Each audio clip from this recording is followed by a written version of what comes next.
الواحد بن عشير مبتدئا باسم الإله القادر.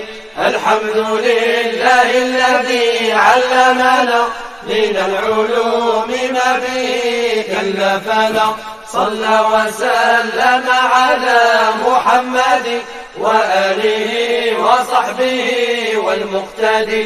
وبعد فالعون من الله المجيد في نظم أبيات للأمي توفي في عقد الأشعار وفقه مالك وفي طريقة الجنيد السالك. بسم الله الرحمن الرحيم. السلام عليكم ورحمة الله. Abdul-Wahid ibn Ashir, rahimahullah, empieza esta manduma, el Murshid al-Mu'in, la guía auxiliar para el conocimiento de lo imprescindible en la ciencia del Islam. Como dijimos en la anterior grabación en la que resumíamos la primera charla sobre este breve tratado en el que se explica lo esencial del Islam, lo empieza con 5 versos preliminares a modo de presentación y que van seguidos de una introducción al capítulo del poema consagrado al estudio de la doctrina. A continuación del capítulo de la doctrina viene el capítulo consagrado a las normas que rigen el cumplimiento de las prácticas islámicas más básicas. Y por último, Ibn Ashir resume en un tercer y último capítulo lo fundamental en la espiritualidad en tanto que realización de la excelencia en el Islam. Como hemos dicho, la presentación general consta de tan solo 5 versos. En los 3 primeros versos, el autor se presenta y seguidamente cumple las cortesías con Allah y con su mensajero que se esperan al comienzo de los escritos. Estas cortesías son nombrar a Allah, elogiarle y, por último, bendecir y saludar al profeta.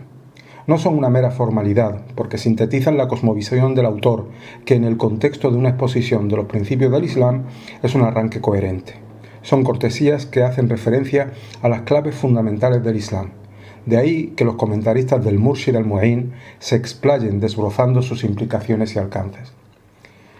En los versos cuarto y quinto, los 2 últimos versos de esta breve presentación, y ya como cortesía para con el lector, Ibn Ashir explica su propósito y plantea a modo de índice breve el contenido de este texto didáctico en forma de poema, la manduma, que está en metro rayas y por eso también se le llama urjuza. Recordemos lo que dijimos en la charla anterior. Un texto didáctico en árabe se le llama metn, en plural mutun, y existen muchísimos mutun, muchos textos en los que se explica lo esencial de muchas disciplinas que son las que se estudiaba cuando se formaba una persona en el conocimiento del Islam. Esos mutun, esos textos didácticos, cuando se ponían por verso para facilitar su memorización, se les llama manduma. Y como normalmente el metro que se utiliza para la composición de una manduma, de un texto dinámico, de un texto didáctico versificado, el metro que más se utiliza es el rayas, también se le puede llamar urjuza. La intención de Ibn Ashir en esta manduma es la de enseñar al iletrado, es decir, al principiante, lo básico del Islam en sus 3 dimensiones, como hemos dicho anteriormente al enumerar los capítulos. La doctrina, según la enseñó el Imam al-Ash'ari, las normas que rigen las prácticas más importantes del Islam, según las enseñó el Imam Malik, y el sufismo, tal como le dio forma el Imam al-Junayd, radiyallahu anhum. Estos ejes del din constituyen los 3 capítulos del poema. En las muchas ediciones del Al-Murshid al-Mu'in, al principio, por encima del poema y separado de él, aparece siempre la basmala, es decir, la frase Bismillahir-Rahmanir-Rahim, con el nombre de Allah, el misericordioso, el compasivo. La basmala, esta frase, Bismillahir-Rahmanir-Rahim, es un versículo coránico que figura al frente de cada uno de los 114 capítulos del libro revelado, el Corán, salvo del 9º. Según muchos de los comentaristas, es Ibn Ashir mismo el que habría anotado la basmala a la cabeza de esta manduma, cumpliendo así con la primera de las cortesías tradicionalmente exigidas a todo autor de obras sobre ciencias del Islam y que consiste en empezar con la mención del nombre de Allah, Bismillah. Pero, en opinión de Muhammad Mayyara, el discípulo y comentarista de Ibn Ashir, en el caso de esta manduma la basmala es una iniciativa de los copistas. A juicio de Mayyara, Ibn Ashir satisface la recomendación de recordar el nombre de Allah al principio, en la segunda parte del primer verso, que es donde está el auténtico comienzo del poema. Ese primer verso es el siguiente. يقول عبد الواحد بن عاشر مبتدئا بسم الإله القادر.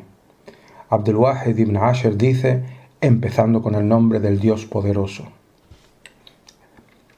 El autor, antes de nada, deja constancia de su propio nombre en el encabezado del poema.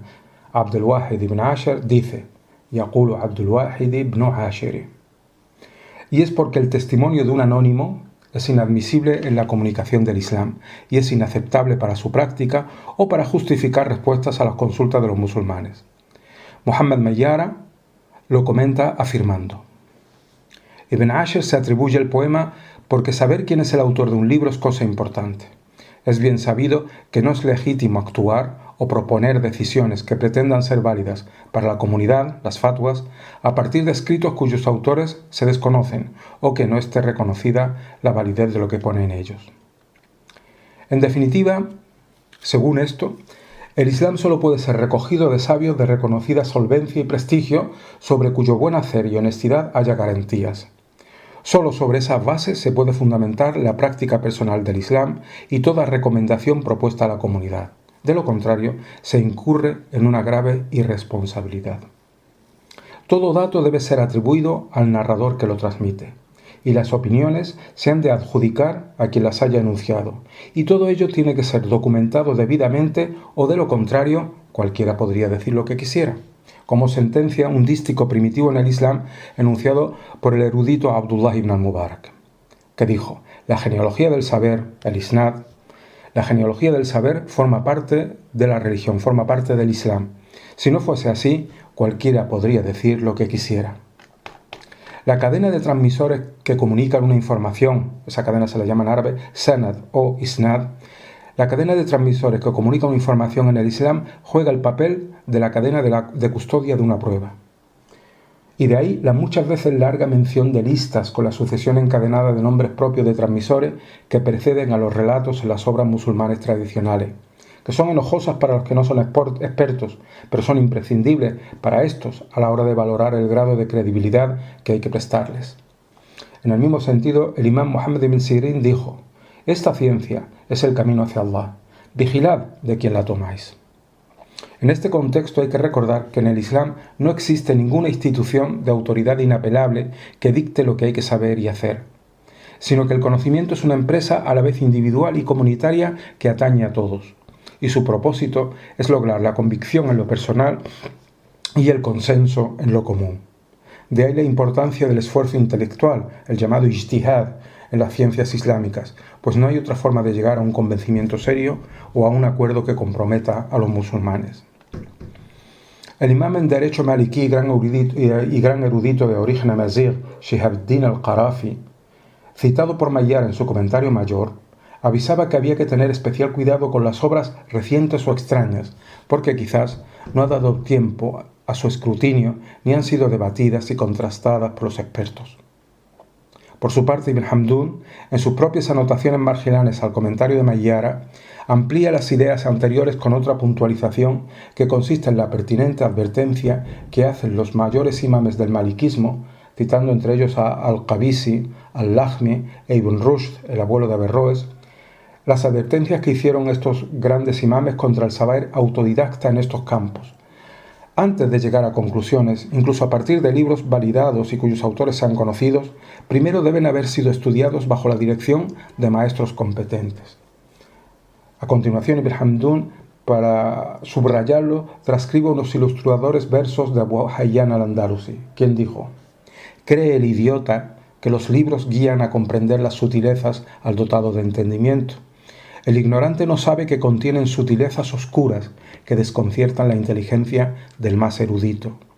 Si buscas el conocimiento sin maestro, es que has errado el camino derecho, confundirás las cosas y andarás más perdido que Tuma el sabio». Tuma el sabio es un personaje en la literatura árabe al que se recurre cuando se habla de las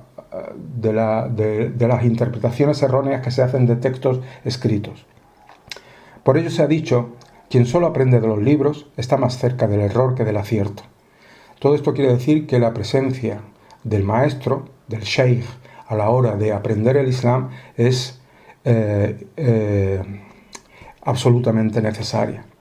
La aplicación de este criterio tiene un valor especial en lo relativo a la ciencia del Islam, a la hora de estudiar, pues como anota Ibn Abd al-Sadiq en la introducción a su comentario al Murshid, las palabras de nuestros señores, los ulama, encierran secretos bien guardados y joyas de sabiduría envueltos tras las palabras que sólo ellos pueden desentrañar, y sus verdades sólo se alcanzan recogiéndolas directamente de sus bocas. Por eso, la mayoría de las obras clásicas del Islam, muy especialmente las recopilaciones de hadices, son más bien índices rigurosos y recordatorios pensados para ser debidamente explicados y correctamente transmitidos en sesiones orales. Ese es el contexto y el ambiente en los que tienen sentido esas obras, y de ahí el grave error que se esconde al tomar los datos aisladamente, como si fueran objetos cerrados que se interpretan literalmente, desatendiendo las extensas contextualizaciones y cotejaciones que se dejaban a mano de los maestros que se encargaban de divulgarlos, y que a su vez las habían recibido del mismo modo de los maestros que les precedieron, en la conciencia de que al conocimiento formal del Islam hay que añadirle la bendición, la baraka, de la comunicación personal que fluye por el sanad, la genealogía del saber. Por ello, son importantes los maestros de los que se recibe la ciencia y la licencia para comunicarla, y deben ser reconocidos y mostrarles respeto y gratitud en vida, y recordarlos y rogar por ellos una vez muertos. Los maestros de los que se ha recogido el saber son las credenciales de todo sabio. Sus maestros son sus credenciales. De ellos, junto al conocimiento, el discípulo, como ya se ha adelantado, recoge bendiciones sutiles e imprescindibles que abren, enriquecen e iluminan su mente y su espíritu. Sin esas enseñanzas y bendiciones, el estudiante carece de protección y está abandonado a la agitación de la arbitrariedad. Tras las sensatas advertencias anteriores, es decir, que los libros no pueden ser los libros en los que se estudia el Islam no deben ser obras anónimas, que es necesario que hayan sido revisadas por sabios y, por último, deben aprenderse directamente de un maestro, con conocimientos suficientes que haya recibido esos saberes también de un maestro anteriormente.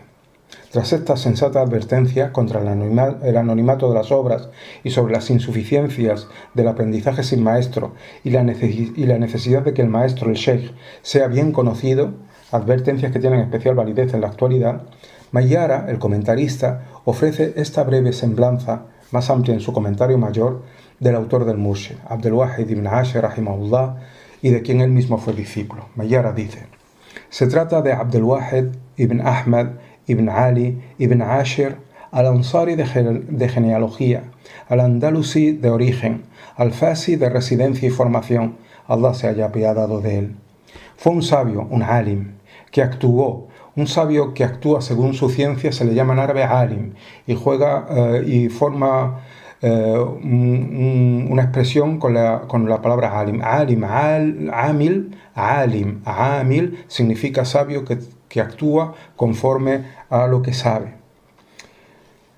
Por tanto, decimos, Abdul-Wahid ibn Ashir fue un sabio, un alim que actuó, fue un amil, conforme a la ciencia que poseía, y era un devoto practicante del Islam, un abid, y fue experto en diversos saberes. Tenía conocimiento de las variantes fonéticas en las lecturas del Corán, así como de la explicación e intención de cada una de ellas. Estaba versado en sintaxis y era experto en exégesis coránica, análisis del lenguaje, ortografía y validación de textos. Era erudito en la ciencia de la doctrina, en la de los fundamentos del derecho, en la del derecho en sí, en el cómputo del tiempo, en notaría, en cálculo, en las formalidades del reparto de las herencias, en lógica, en retórica y métrica, en medicina y otras artes. Peregrinó, combatió y se consagró al retiro espiritual y pasaba en oración parte de las noches según Allah quisiera. Tuvo numerosos maestros y redactó libros provechosos. Las calificaciones en la presentación de personalidades eminentes, que pueden parecer ritualizadas y formales a la cabeza de los tratados sobre el Islam, como aquí la expresión alim, amil, abid, no son meras florituras, sino que responden en la mayoría de los casos al uso de un lenguaje bien codificado que resume en pocas palabras la consideración en que el personaje en cuestión era tenido por su biógrafo y por la gente de su tiempo. Su actual uso, farragoso y arbitrario, ya sin su valor realmente descriptivo y como elogio interesado entre correligionarios, es proyectado hacia el pasado por algunos autores. Sin embargo, esto no es real, es decir, cuando se hacía esto, antiguamente tenía el profundo sentido de presentar realmente al personaje. Por eso, Said Fuda, por ejemplo, en uno de sus libros dice: los antiguos ulama, especialmente los suníes, eran extremadamente austeros y muy concienzudos en el uso de títulos elogiosos a la hora de describir a los expertos en materia de ciencias islámicas, pues consideraban esas descripciones como testimonio notarial con el que se da fe del estatuto en el Islam de las personas a las que se referían, una especie de declaración de honradez con la que animaban a la difusión de la obra de un pensador y la confirmación de un rango que había alcanzado y que los habilitaba y los hacía dignos merecedores de esas consideraciones. Sidi Abdul-Wahid ibn Ashir, rahimahullah, sobre cuya calidad como musulmán dieron testimonio sus contemporáneos y sobre su altura intelectual dan fe sus escritos, obtuvo en vida un amplio reconocimiento como experto autorizado y confiable en ciencias islámicas. Por tanto, al citar su nombre propio en el encabezamiento de su poema Al-Murshid al-Mu'in, él mismo reforzaba la obra al presentarse como su autor, garantizando su corrección con la credibilidad de la que gozaba él en persona. Evitaba así que el poema circulara como anónimo al que no hay que prestar mayor atención, mientras que el discurso de alguien reputado siempre suscita interés. Así, invitaba a la gente a tener en cuenta el poema, pues la alta dignidad de un discurso es de acuerdo a la alta dignidad de su autor, como sentencia el Wazani en sus notas marginales al comentario menor de Mayyara.